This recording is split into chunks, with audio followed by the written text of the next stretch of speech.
Hello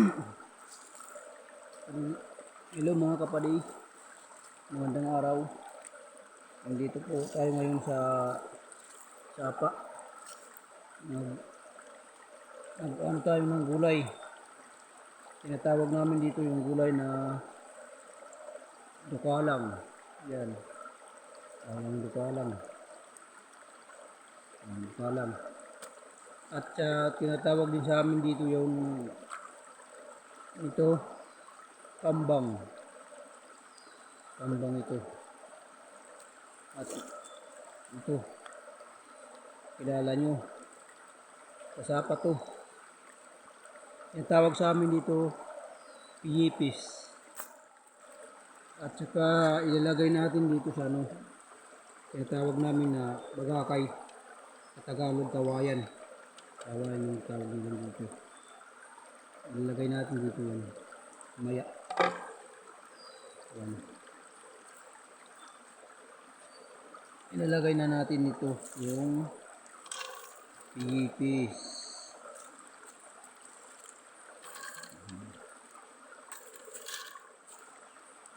At saka itong dukalang ilagay natin.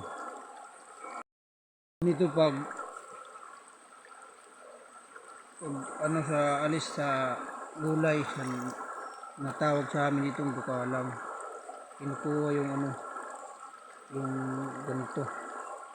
Ayan, kinukuha yan. Yan. Yan. Para masyado siya, para hindi siya wala siyang hugaw. Kasi mayroon siyang yung tawag na uod. Yung tawag na uod. At saka ito din, nahaplos yan. Nahaplos yan. Putulin.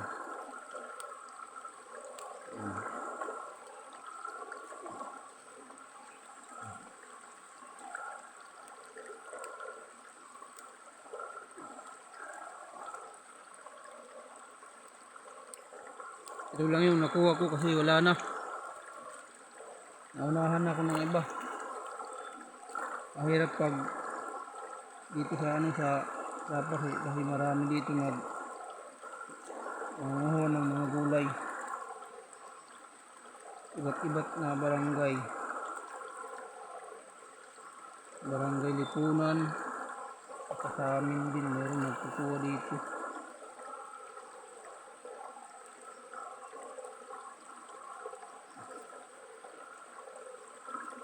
Dito lang yung sa paligid ng na tratrabahuan ko.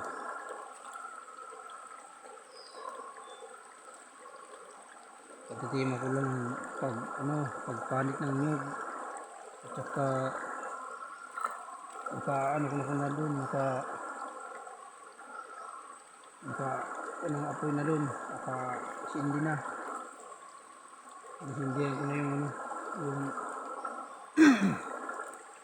nyug. Ang tawag sa amin dito kopras.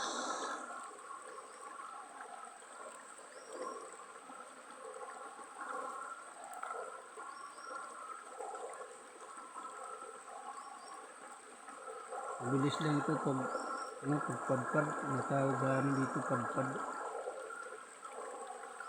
So, yan. Ano lang yan. Iikot. Ikot lang yan. Ito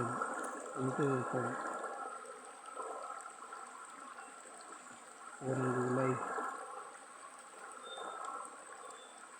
Sa iba, natadtad nila. So, sa amin hindi.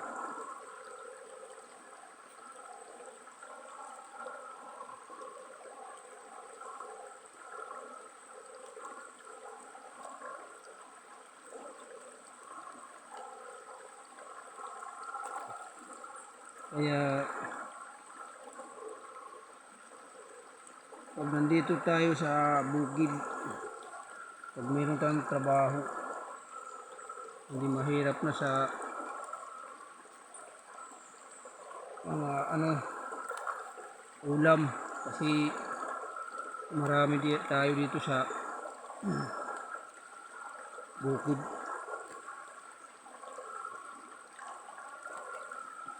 Di gaya sa Maynila, pag pumunta ka dyan, wala kang pera, hindi ka makakakain. Pero dito sa sa probinsya, sa Samar, pag mautak ka, mayroon kang kakainin. Saan ka magpunta at saan ka mapadpad. Natapos na rin. Nilagay na natin dito. Sahan na natin.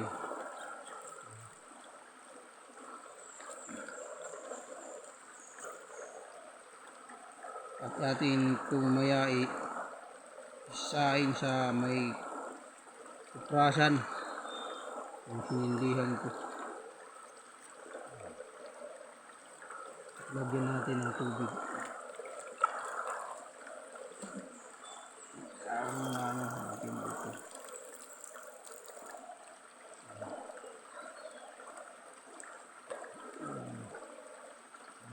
Tubig. Itong daon, hindi natin itong daon hayangin. Kasi itong daon na to, ilagay na natin yan. Takpal sa butas. Takpal natin yan. Yan.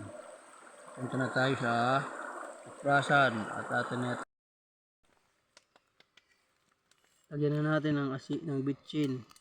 At mayroon dito ako ng asin. Inagay ko sa ribis ko.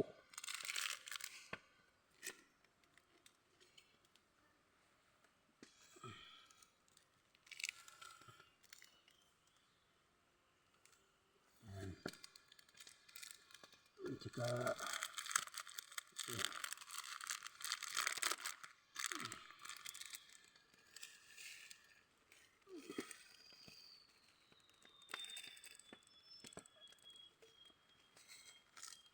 natin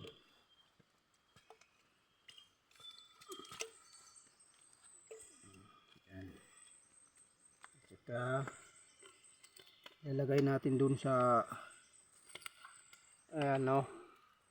yung sinindihan ko. Ilagay natin dito. Ayan. Para maluto siya. Ayan. Diba?